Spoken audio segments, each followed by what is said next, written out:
청소하는 게 제 유일한 낙이 되어버렸답니다. 아직 두 아들이 어려서 친구 같은 아들이 되어주기에는 한참 멀었습니다.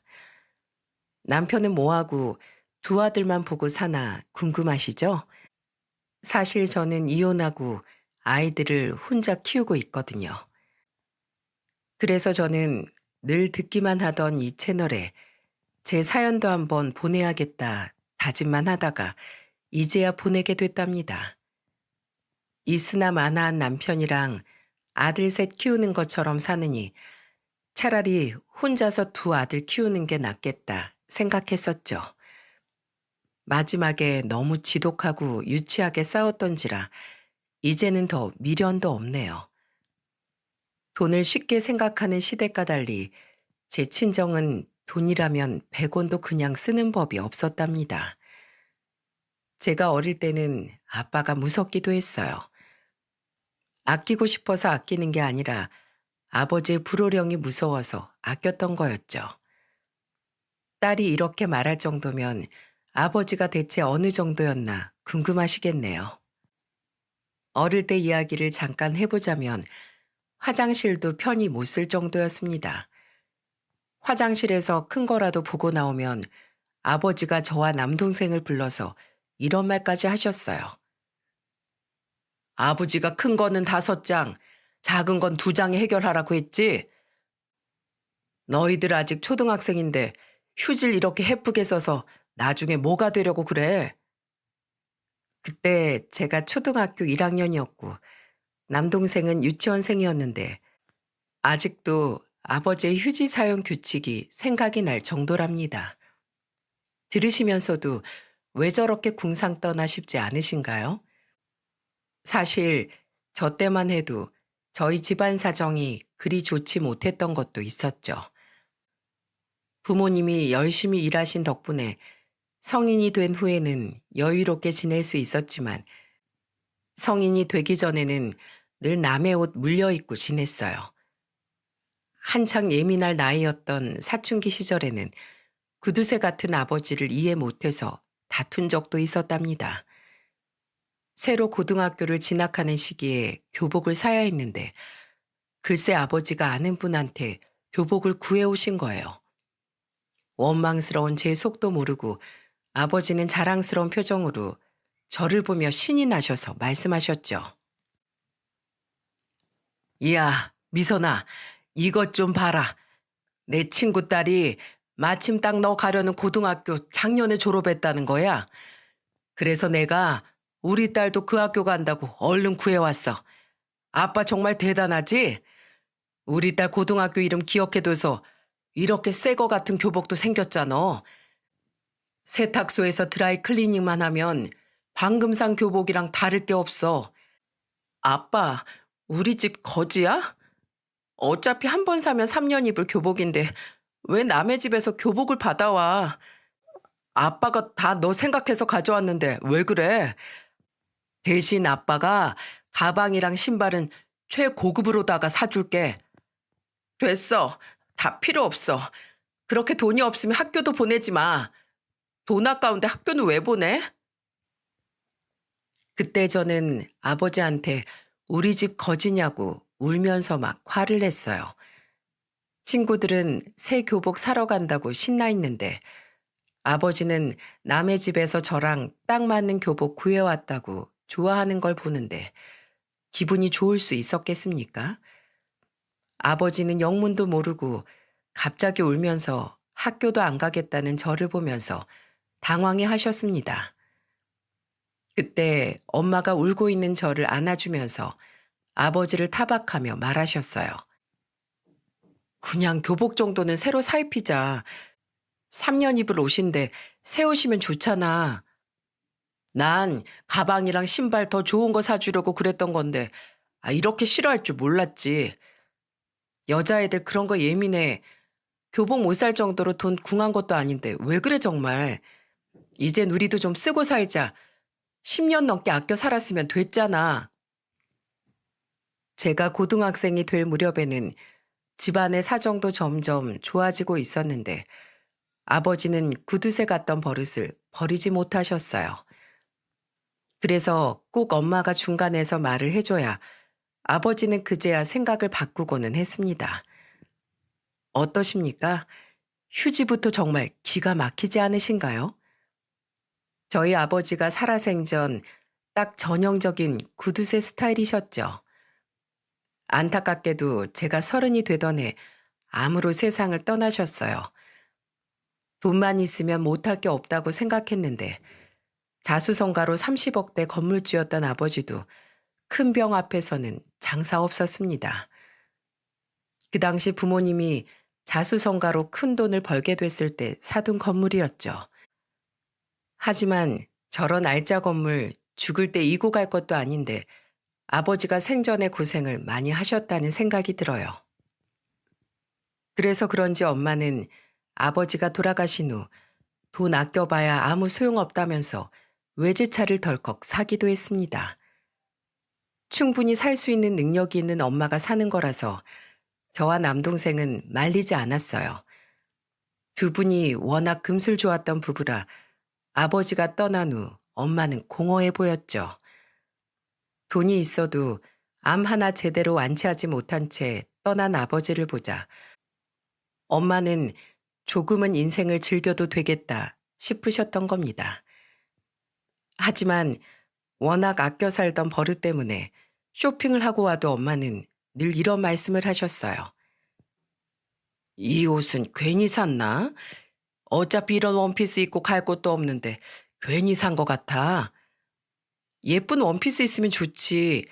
꼭 어딜 가야 옷을 사는 것도 아닌데 갈 곳 없으면 나랑 여행이라도 가자. 엄마도 이젠 좋은 것 좀 사 입어. 그렇게 살다가 나중에 저 세상 갔는데 이 아버지 나 돈 쓰는 거 보고 놀래서 눈알 튀어나와 있는 거 아닌가 모르겠다. 아끼던 버릇 때문에 옷도 한 벌 편히 못 사는 엄마한테 저는 늘 이제는 좀 쓰자고 말했죠. 그러자 엄마도 기분 전환용으로 가끔씩 고급 액세서리나 명품 가방 같은 걸 사기도 했어요. 그런데 이런 엄마의 일탈도 오래가지는 못했답니다. 한 번은 엄마가 너무 의욕이 없길래 무슨 일이 있냐고 물어보니까 엄마는 심각한 얼굴로 이런 말씀을 하셨죠. 나는 평생 놀고 먹을 팔자는 아닌 것 같아. 저기 작은 가게 하나 얻어서 장사라도 해볼까? 장사를 한다고? 너무 힘들지 않을까? 하루 종일 가게에 붙어 있어야 하잖아. 차라리 돈 벌러 나가는 게 낫지. 돈 쓰러 다니는 것도 못 해 먹겠다, 얘. 사람이 일을 해야 사는 것 같지. 이렇게 놀기만 한다고 좋은 것도 아니더라.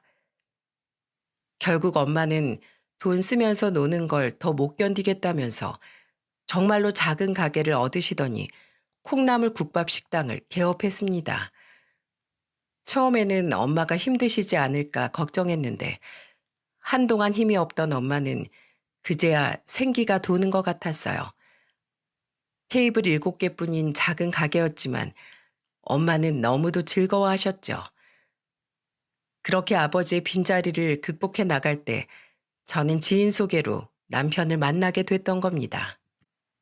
35살에 소개로 만나 결혼을 하게 됐는데 처음에는 시모가 저를 엄청 마음에 들어 하셨어요.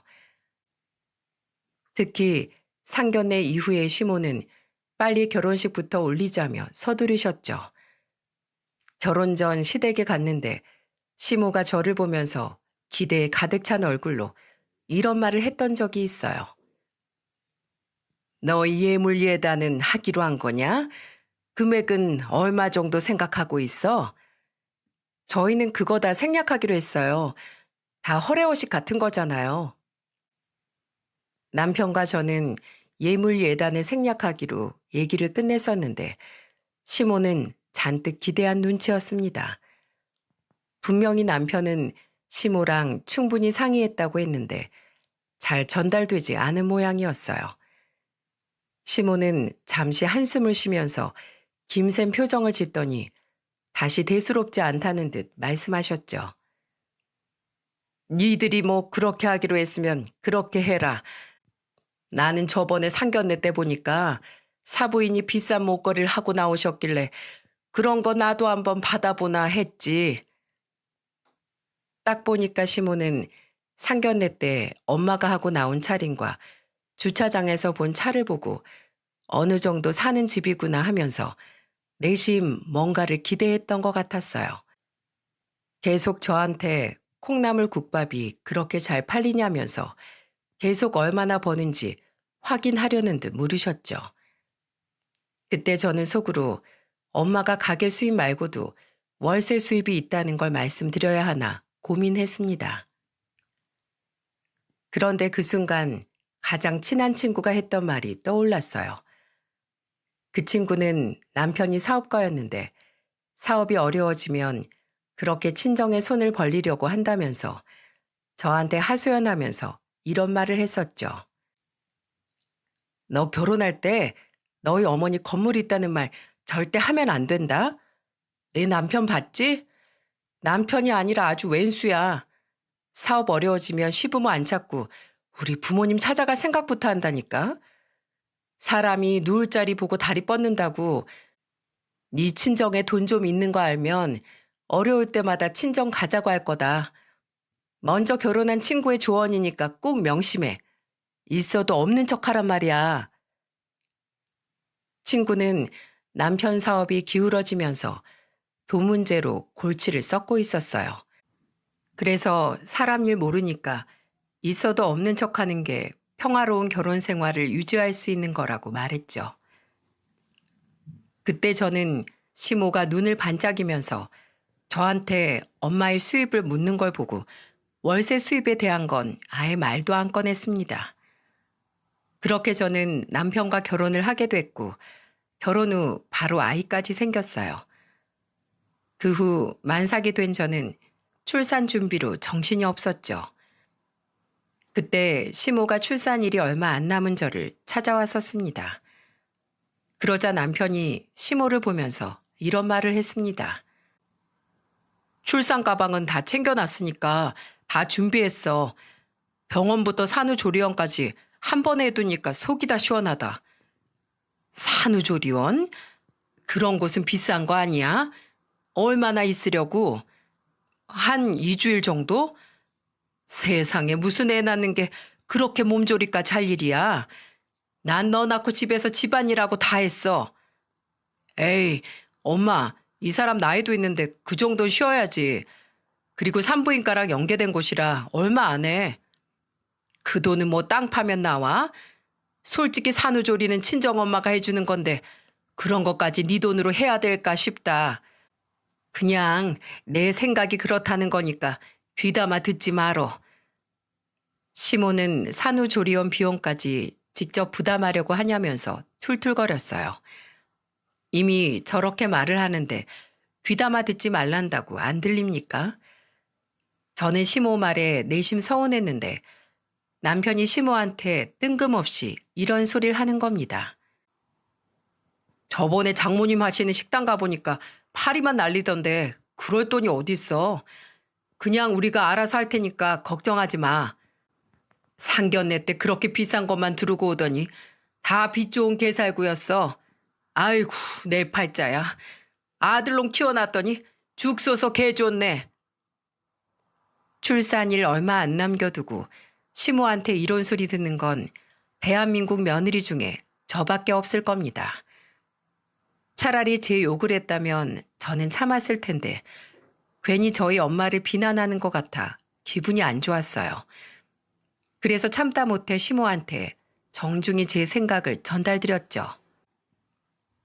어머님, 지금 죽 써서 개 줬다는 말은 제가 개라는 뜻으로 들려요.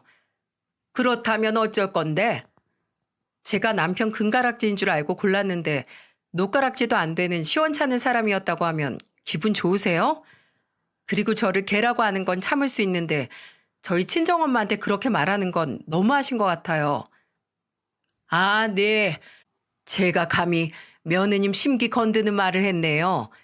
다음부터는 며느님 심기 안 건드릴 테니까 내 아들 등골이나 빼먹지 마세요. 시모는 제 말에 심기가 불편했는지 한껏 말을 비꼬다 나가버리셨어요. 남편이랑 같이 예약했던 산후조리원이 엄청 고급스러웠던 것도 아니고 정말 산부인과랑 연계된 곳이라 몸조리만 목적으로 하는 곳이었어요. 그런데 시모는 제가 통증이 와서 병원에 가는 그 순간에도 요즘 산후조리원 비싸다던데 정말 괜찮냐고 재차 묻기까지 했었죠. 그래서 정말 2주 쉬었다가는 남편 등골 빼먹는 며느리 취급당할까봐 2주일에서 일주일로 기간을 줄였어요. 하지만 이 정도로 시모는 성에 차지 않았는지 저 가벼운 입으로 기어코 사고를 치고 말았습니다.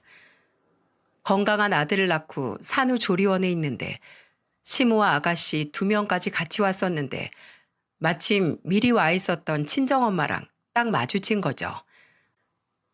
그 순간 타이밍 한번 거지 같다 싶었는데 아니나 다를까 둘째 아가씨가 엄마가 차고 있던 팔찌를 보며 호들갑을 떨며 말했어요. 이 시계 엄청 비싼 거 아니에요? 우와, 새언니 엄청 부잣집 딸이었구나. 엄마는 둘째 아가씨 반응에 당황한 듯 멋쩍게 웃기만 했습니다. 그런데 시모가 그런 엄마를 흘깃 보더니 궁시렁거리면서 이런 말을 하는 거예요. 비싼 시계 차고 다닐 돈 있으면 딸내미 산후조리원 비용이나 내주지. 국밥집 사장이 무슨 고급 시계야?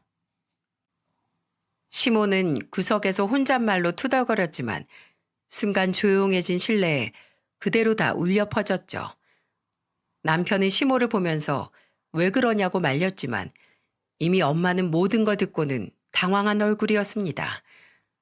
그리고 잠시 생각을 하더니 조심스레 말했어요. 아, 제가 한창 가게 리모델링 때문에 정신없어서 미처 그 생각을 못했네요. 하나 있는 딸인데 제가 잘 챙길게요. 저도 이렇게 말하려던 건 아닌데 기왕 말 나왔으니까 한마디만 할게요. 솔직히 며느리나 제 아들이나 회사원 월급 뻔하잖아요. 그래도 사부인하고 다니는 거 보면 콩나물 국밥이 안 팔리는 것도 아닌 것 같은데 딸 좀 챙기세요. 엄마는 시모의 말에 당황한 기색이 역력했죠. 시모의 말에 제가 다 당황스러웠어요. 결국 남편은 저희 엄마께 죄송하다며 사과하고 시모와 아가씨들을 데리고 나갔습니다. 그때 저는 엄마한테 난감한 얼굴로 변명하듯 말했죠. 엄마, 너무 신경 쓰지 마. 나랑 남편 이 정도는 무리하는 것도 아닌데 어머님이 괜히 저러시는 거야. 아니야. 엄마가 너무 무심했다. 내가 네 아빠 먼저 보내고 사람이 제일 먼저 건강부터 챙겨야 한다고 생각했어. 여기 말고 더 좋은 조리원으로 옮겨. 너도 30대 중반이라 지금 뼈에 바람 들어가면 평생 고생하는 거야. 그러니까 엄마가 해준다고 할 때 얼른 더 좋은 곳으로 옮기자. 엄마는 항상 건강이 최고라면서 조금 가격대가 있어도 제대로 마사지 받고 몸을 챙길 수 있는 곳으로 옮겨주셨죠.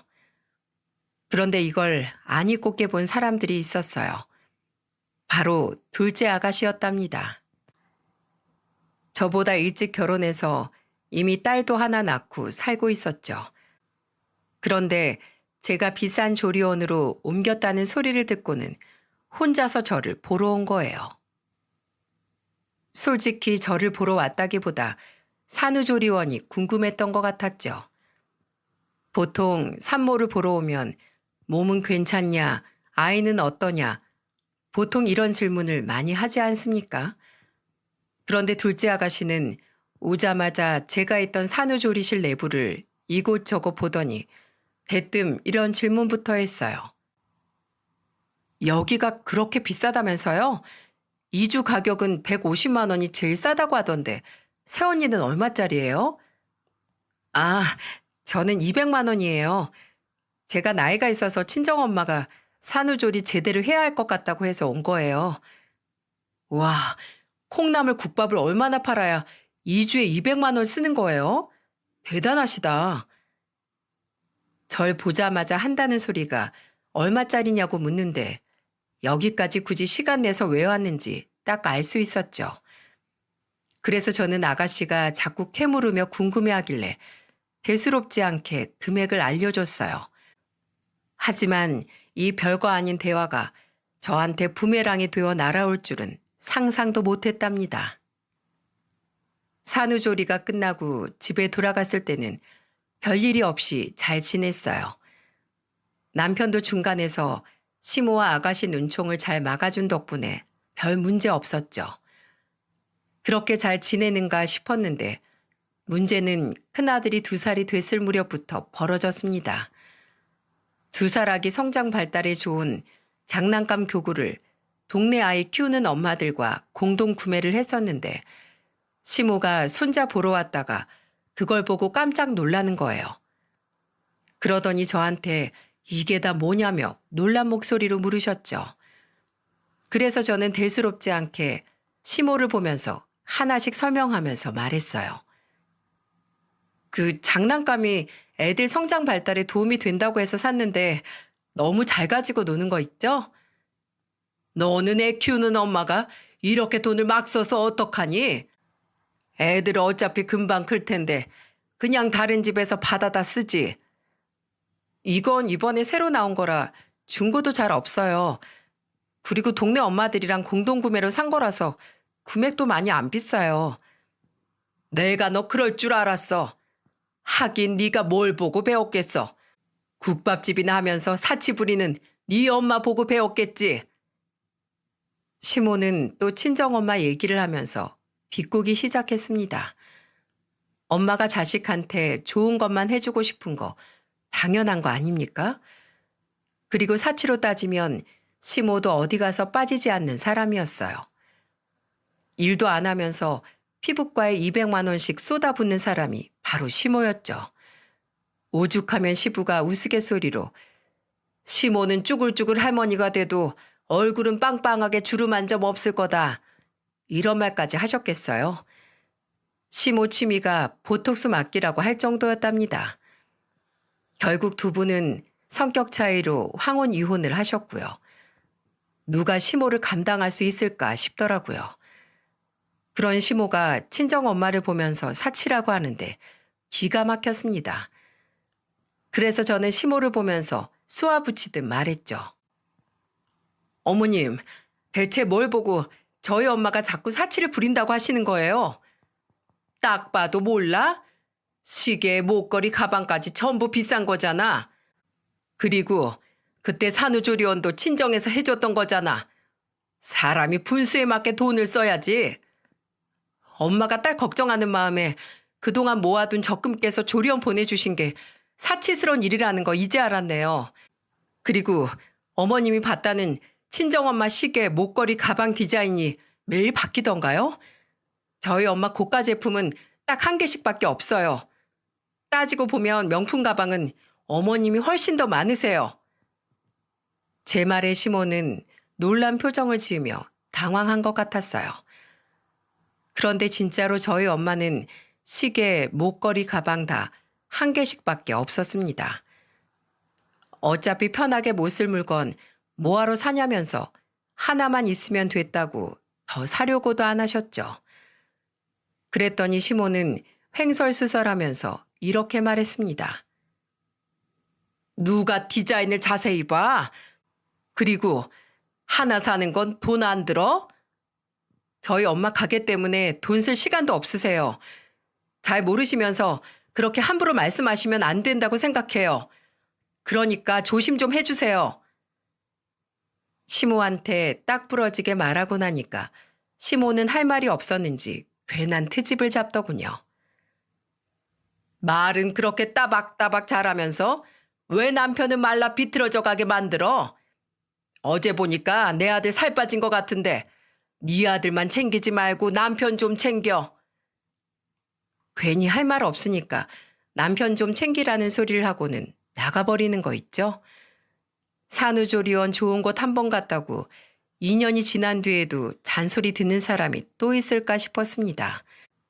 시모고 아가씨고 2년 동안 산후조리원으로 돌아가면서 태클 거는데 정말 미쳐버리는 줄 알았어요. 그래도 아예 이렇게 딱 말하고 나니까 시모도 괜한 억지를 잡는 일이 눈에 띄게 줄었죠. 그런데 시간이 흘러 둘째를 임신했을 때 상황이 완전히 달라져 있었어요. 정말 누구를 거지로 하는지 가관도 아니었답니다. 제가 둘째 임신 후 복숭아를 많이 먹었는데 남편한테 퇴근길에 사다 달라고 부탁했던 적이 있었죠. 그런데 남편이 뭘 사왔는 줄 아세요? 글쎄 캔에 들어있는 황도를 사온 겁니다. 너무 기가 막혀서 남편한테 따져 물었어요. 당신, 내가 복숭아 사다 달라고 했잖아. 근데 이 통조림은 뭐야? 난 당신이 먹고 싶다길래. 복숭아 과일이랑 이딴 통조림이랑 같아? 무슨 생각으로 이걸 사온 건데? 우리 엄마가 그러는데 장모님 요즘 가게 잘 안 된다면서 이러다 우리한테 손 벌리시면 어떡해? 우리도 첫째 키우느라 돈 없잖아. 그러니까 장모님한테 돈 없어서 복숭아도 먹을 형편도 안 된다고 지금부터 말해둬야 나중에 진짜 어려워졌을 때 우리한테 도와달라는 말 못하실 거 아니야. 그럼 지금 우리 엄마가 혹시라도 우리한테 손 벌릴까 봐 그랬다는 거야? 장인어른 돌아가시고 믿을 곳이 어디 있으시겠어. 처남도 공무원이라 월급 얼마 안 될 거 아니야. 그럼 장모님이 도움 요청할 사람 당신뿐인데 지금부터 목구멍이 포도청이라고 티라도 내야 우릴 피해갈 거 아니야. 남편의 변명에 저는 너무 황당했습니다. 친정엄마가 사치스럽다는 오해를 받을 때는 월세 수입이 있다는 걸 밝히고 억울함을 풀어야 하나 싶었는데 남편 태도를 보니까 말 안 하길 잘했다 싶더군요. 같이 살다가 만약에 시댁이나 친정이 어려워지면 돕고 살 수도 있는 거 아닌가요? 물론 형편이 돼야 도와주겠지만 벌써부터 지레 겁먹고 안 도와줄 생각하는 남편한테 크게 실망할 수밖에 없었죠. 그런데 생각해보니까 시모가 엄마 콩나물국밥 가게가 잘 되는지 안 되는지 어떻게 알고 그런 말을 했나 의문이 들었습니다. 그래서 제가 남편을 추궁하며 물었죠. 어머님이 우리 엄마 가게가 잘 되는지 안 되는지 어떻게 아시고 당신한테 그런 소리를 해?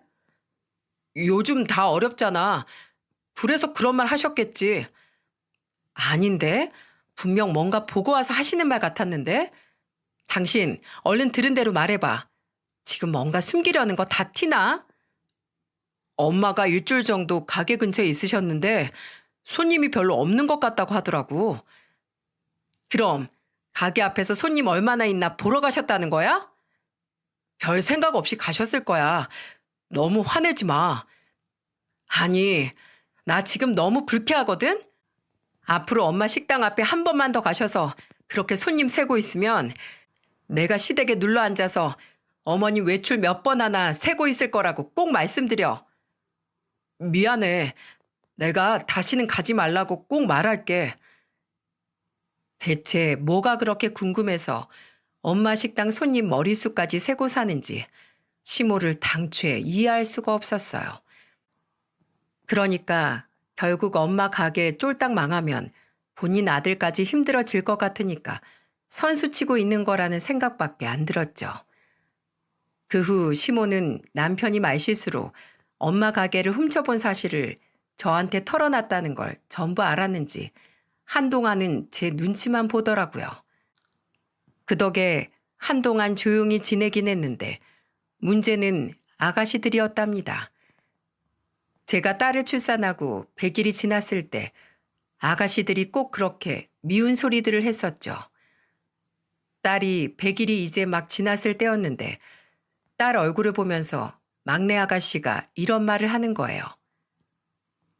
근데 여자애기가 꼭 남자애처럼 생겼네요. 코도 너무 낮다. 지금부터 적금 들어서 성인 되면 코 수술 좀 해줘요. 100일 된 딸 성형을 해주라니 이게 말이 됩니까? 너무 화나서 아가씨한테 저도 모르게 이런 속에 담아둔 말을 내뱉어버리며 말했습니다. 이제 100일 지난 애한테 무슨 소리예요? 그리고 애들은 크면서 얼굴 다 변해요. 그러니까 신경 끄고 아가씨 얼굴이나 신경 쓰세요. 어머, 제가 뭐가 어때서요? 정말 기가 막혀. 거울 보면 내 말이 무슨 말인 줄 알 거예요. 거울 유심히 한번 보세요. 어딜 고쳐야 될지 자세히 한번 봐요. 대체 본인도 기분 나쁜 말을 왜 하는 건지 이해를 할 수 없었죠. 그동안 저도 결혼 생활을 유지하면서 시모와 아가씨들한테 당한 게 많으니까 이판사판이었어요.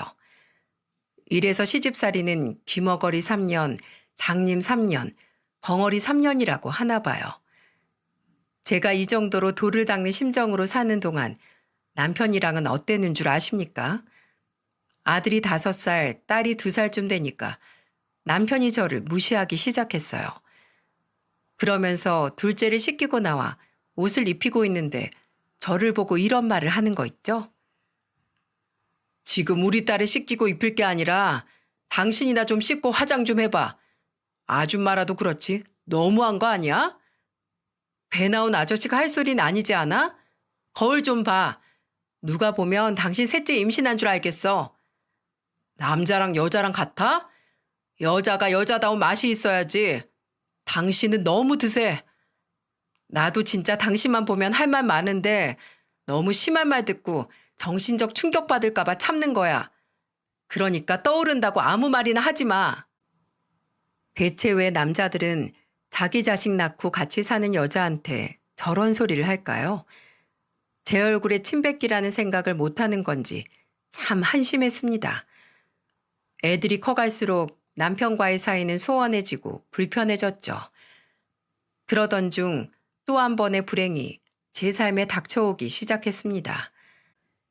친정 엄마가 급성 백혈병으로 투병 중 사망하신 거예요. 한동안 투병하던 엄마 간호에 아이들까지 너무 힘에 벅차기도 했습니다. 제가 그렇게 힘든 시간을 보낼 때 제 옆에서 힘이 되어준 시댁 식구들은 단 한 명도 없었죠. 그런데 우습게도 엄마 장례가 끝난 후 시댁 식구들의 태도가 달라지더군요. 한창 저한테 알랑방귀를 뀌면서 빈말을 하는데 정말 기가 막혔습니다. 왜 변했는 줄 아십니까? 저도 그 사실을 알고 큰 충격을 받았어요. 모든 사실이 밝혀지기 전 저에게는 이상한 일들이 있었죠. 저는 엄마를 떠나보낸 충격에 힘들어하는데 남편과 시모, 아가씨들까지 전부 엄마 재산을 노리기 시작했답니다. 장례가 끝난 후 저는 한동안 식음을 전폐할 정도로 먹지도 삼키지도 못했어요. 그런데 그때 시모가 저를 찾아와서 죽을 끓여주고는 제 앞에 앉아 울먹이며 말했습니다. 사부인 안타까워서 어쩌면 좋니? 살아계실 때 콩나물 국밥집도 자주 가곤 했는데 이렇게 예쁜 딸을 남겨두고 어떻게 눈을 감겠어? 이제 나를 엄마라고 생각하고 의지해라. 앞으로 힘든 일 있으면 나한테 다 털어놔. 감사해요. 저 근데 정말 입맛이 없어요. 괜찮아요. 그래도 좀 먹어봐. 힘을 내야 사부인이 남긴 유품이라도 정리하지. 나중에 제가 알아서 할게요. 너 이렇게 천하태평으로 있다가 먼 친척들이라도 나타나서 사부인이 남긴 재산 노리면 어쩌려고 그래? 내가 주변을 좀 보니까 자산은 빨리 정리할수록 싸움도 안 나고 자식한테도 더 유리한 것 같아. 시모는 저한테 죽을 한술 떠주면서 갑자기 엄마가 남긴 재산에 대해 이야기를 하니까 찝찝했습니다. 그때만 해도 저는 시댁 식구들이 엄마한테 건물이 있다는 사실을 모른다고 생각했죠. 그래서 시모 말에 저는 자리에서 일어나며 말했습니다. 뭐 얼마 안 되는 재산인데 제가 알아서 할게요. 저 피곤해서 좀 누워 있을게요. 그래, 얼른 가서 쉬어. 그리고 내가 도울 거 있으면 언제든 다 말해. 내가 은근히 아는 게 많어. 그리고 얼굴이 너무 까칠하네. 내가 다니는 피부과에 네 이름으로 예약해 둘 테니까 한번 다녀와라. 내가 우리 며느리 잘 좀 해달라고 부탁할게. 갑자기 어울리지도 않는 콧소리를 섞어가면서 말하는 시모가 이상했죠. 그런데 잠시 뒤 띵동 하더니 아가씨들 둘이서 나란히 서 있는 거예요. 가만 보니까 하원하는 막내딸을 데리고 온 것 같았습니다. 저는 얼른 문을 열었는데 둘째 아가씨가 밝은 목소리로 이런 말을 하는 거예요. 시간을 보니까 마침 하원할 시간 같아서 우리가 어린이집 가서 데리고 왔어요. 새언니 너무 힘들까봐 걱정돼서 가만히 있을 수가 없었다니까요. 아, 네, 고마워요. 어린이집 차도 있는데 어린이집까지 갔어요? 요즘은 차가 더 무서워요. 앞으로 우리가 하원 도와줄 테니까 걱정하지 마세요. 새언니가 이렇게 힘들어하는 거 보니까 내가 더 마음이 안 좋네요. 둘째 아가씨가 울먹이면서 말하자 옆에 있던 셋째 아가씨는 갑자기 내 손을 움켜잡더니 이런 말까지 하는 겁니다. 새언니, 머리하고 싶으면 나 일하는 미용실로 와요. 원래 여자들 기분 전환은 머리 스타일 바꾸는 것부터 하잖아요. 나 믿고 꼭 오세요. 한참을 둘이서 경쟁하듯 이거 해준다, 저거 해주겠다 하다가 가는 거 있죠? 아무것도 모르던 전 왜들 저러나 했어요. 그런데 그날 저녁에 퇴근하고 집에 들어온 남편이 제일 수상했습니다. 갑자기 꽃다발과 복숭아를 한 박스 사들고 온 거죠. 그러더니 힘이 없는 저한테 복숭아를 까주며 말했습니다. 당신 임신했을 때 내가 복숭아 자주 사다 줬는데 기억나? 당신 그때 복숭아 한 박스 사온 거 중에 반이 물러터져 있었는데 무슨 소리야? 그리고 황도 사왔던 거 기억 안 나? 내가 그랬나? 과거는 과거고 앞으로 잘하겠다는 거지. 나 앞으로 당신한테 잘하려고 회사도 그만뒀어. 뭐? 아니, 그게 무슨 소리야? 나 어차피 정리해고 대상이라 그냥 내 발로 나와버렸어. 당신이 이렇게 힘들어하는데 내가 곁에 있어줘야지. 미쳤어? 왜 그런 짓을 해? 나올 때 나오더라도 해고를 당해야 보상금을 받지. 뭐 어때? 어차피 장모님 건물주라면서 당신 물려받을 재산이 그렇게 많은데 왜 푼돈에 연연해? 푼돈? 근데 우리 엄마 건물주란 얘긴 어떻게 알았어? 남편은 당황한 얼굴로 말을 피하려 했고 저는 남편 멱살을 잡으며 바른 대로 말하라고 소리쳤습니다. 그랬더니 남편은 장례식장에서 우연히 듣게 됐다면서 다 실토하더군요. 그때 장례식장을 저와 함께 지키던 남편이 조문객들 중에 엄마 건물에서 장사하시던 분과 제가 하던 얘기를 우연히 들었던 거죠. 아휴, 30억 건물주도 죽음 앞에는 장사가 없으시네. 저 건물에서만 장사를 10년 넘게 했는데 월세 한 번도 안 올리셨어. 세상에 저렇게 좋은 분이 이렇게 허망하게 가시다니 원. 엄마 건물에 오랜 세입자였던 분이 저를 위로하며 했던 이야기를 듣고 남편은 장례가 끝나자마자 시댁에 가서 이 사실을 다 폭로한 거예요. 어떻게 사위라는 게 이럴 수 있는 겁니까? 그동안 왜 그렇게 시댁 식구들이 저한테 잘해주지 못해 안달인가 했더니 다 이유가 있던 거죠. 그때 느꼈던 배신감은 정말 이곳에 다 쓸 수도 없을 만큼 화가 나요. 그런데 시간이 갈수록 시댁 식구들은 노골적으로 제게 원하기 시작했습니다. 제가 모든 걸 알게 되자 시모는 이렇게 말하기도 했어요. 어차피 다 알게 된 거 내 속 시원하게 말아마.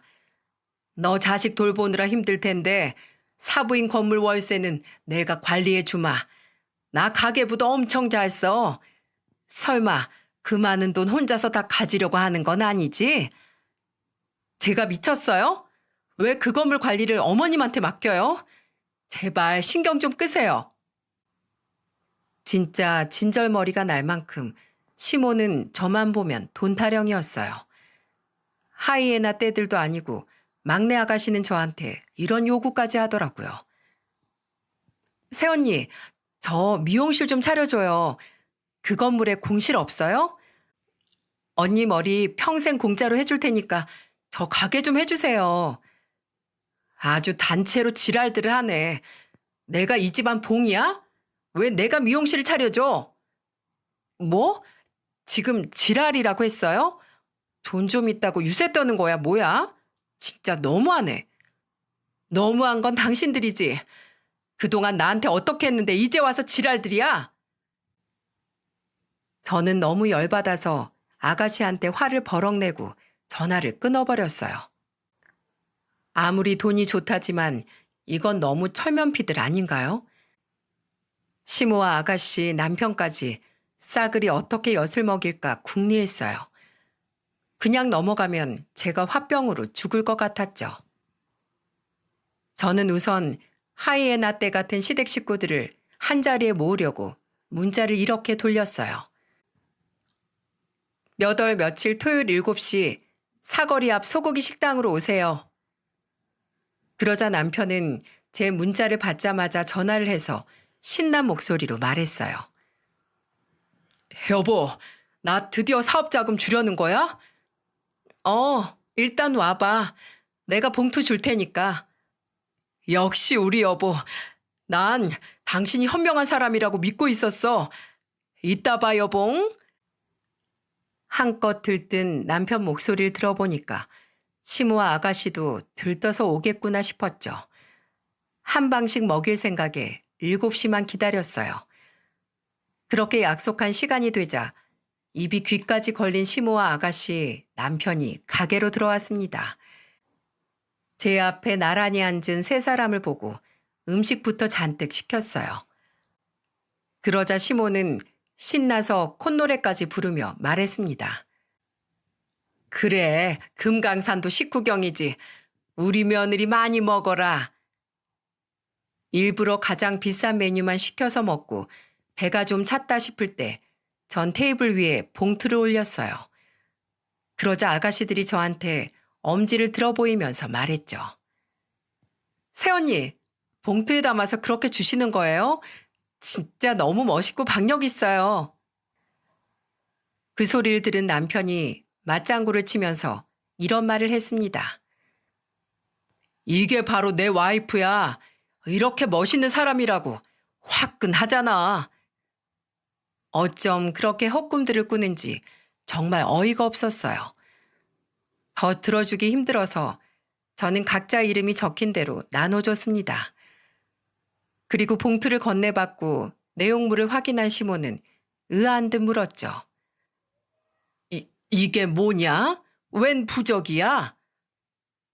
그러자 시모의 말에 남편과 아가씨들도 봉투를 확인하더니 부적을 보고 놀란 표정을 지었어요. 그래서 저는 환한 미소로 시모를 보며 물었습니다. 그게 뭐에 쓰는 것 같으세요? 글쎄, 이게 뭘까? 우리 똑똑한 며느리가 그냥 주는 건 아닐 텐데. 아, 우리 하는 일 다 잘 풀리라고 주는 건가? 난 월세 관리 잘하고 네 남편은 사업 번창하고 네 신우는 미용실 대박 나라고? 저는 시모 말에 배를 잡고 웃었어요. 그러자 시모와 남편 아가씨들은 저를 이상하게 바라보며 왜 그러냐고 물었죠. 너무 웃어서 눈물이 고인 저는 눈물을 닦으며 말했습니다. 제가 왜 대박을 빌어줘요? 다들 사업하고 미용실 차릴 돈 없잖아요. 그러자 시모는 놀란 표정으로 다급하게 묻더군요. 그게 무슨 말이야? 오늘 우리 돈 주려고 만난 거 아니야? 내가 미쳤어요? 당신네들 뭐가 좋다고 도와줘요? 꿈도 야무지시네. 그러고도 당신들이 인간들이야? 꼭 우리 용하신 우리 점쟁이님이 저한테 이러시더라고요. 그 부적 꼭 베개 밑에 깔고 자면 효과 좋을 거라고요. 꼭 깔고 주무세요. 제가 평생 저주받고 인생 망하게 해달라고 간절히 빌어서 만들어 온 부적이니까요. 아, 그리고 오늘부로 저 며느리 반납합니다. 알아서들 지내세요. 그리고 여기 음식도 다 계산하고 가시고요. 그러자 시모는 다급하게 저를 따라 나와 제 어깨를 잡으면서 따져 물었습니다. 야, 너 지금 나 놀려? 먼저 저 우습게 본 게 누군데요? 그리고 어깨에 손 못 대요? 확 폭행으로 고소할 거예요? 나 이제 이판사판이니까 어디 맘대로들 해봐요. 당신들이랑 법적으로 붙어서 싸워도 난 무서울 거 하나도 없고 아주 떳떳하니까. 저는 시모한테 악을 쓰듯 소리를 지르고 나왔어요. 제가 그렇게 나와버리니까 남편은 제게 전화까지 해서 매달렸습니다. 울먹이면서 제게 이런 말을 했죠. 여보, 그렇게 가면 나 어떻게 살라고? 나 당신 없이 못 사는 거 알잖아. 나는 너 없어야 살 것 같아. 그러니까 다신 전화하지 마. 그렇게 백수신세가 된 남편은 법적 소송을 할 돈이 없어서 결국 양육권과 친권까지 저에게 모두 넘긴 채 합의 이혼을 했답니다. 그래서 제가 지금 이렇게 두 아이들과 웃으며 살고 있게 됐어요. 인생에서 시댁 하나 없앴을 뿐인데 인생이 너무 쾌적한 거 있죠? 저는 이렇게 잘 살고 있는 반면 시댁 처지는 참 비참했습니다. 시댁이 좁은 편이었는데 거기에서 남편이랑 아가씨 둘까지 다 같이 살고 있대요. 하필 둘째 아가씨가 이혼하고 오는 바람에 안 그래도 좁은 집이 더 좁아진 거죠. 남편은 이제야 현실을 직시했는지 밤이면 술을 마시고 제게 오열하며 전화해서 하소연하며 말합니다. 여보, 나 진심으로 당신 보고 싶어. 그리고 애들이랑 예전처럼 잘 살고 싶다. 나 사실 다 엄마가 시킨 짓이야. 나도 가스라이팅 당해서 그랬던 거라고. 당신도 잘 알잖아. 우리 엄마 성격 엄청 드센 거. 야, 이젠 할 짓이 없어서 네 엄마를 팔아먹어? 내가 너 이렇게 못난 줄 몰랐는데 정말 이혼 잘했다 싶다. 앞으로 양육비나 꼬박꼬박 보내라. 하루라도 빠지면 네 통장 압류할 거야. 시모도 계속 전화해서 이렇게 못 살겠다며 하소연을 하는데 그게 당신 팔자니까 그렇게 계속 살라고 한마디 해줬습니다. 진짜 세상에서 가장 잘한 일이 뭐냐고 물으면 저는 이혼이라고 말할 거예요. 저런 시댁이랑 평생 살 수 있을 것 같습니까? 아이들한테 아빠 자리 지켜주려다가 근묵자흑이라고 안 좋은 영향만 끼칠 것 같았거든요. 결국 시모, 남편, 아가씨들 전부 다 자승자박인 거죠. 그냥 평소에도 서로를 아껴주고 위해줬다면 제가 이렇게까지 하진 않았을 겁니다. 하지만 돈 냄새 맡고 달라진 태도를 보니까 오만정이 다 떨어지더군요. 아마 먼저 떠난 부모님도 하늘에서 우리 딸 잘했다고 생각하실 거라고 믿고 있죠. 이제는 제 아이들을 데리고 행복하게 살 궁리만 하면서 살겠습니다. 따뜻한 응원 댓글 많이들 남겨주세요.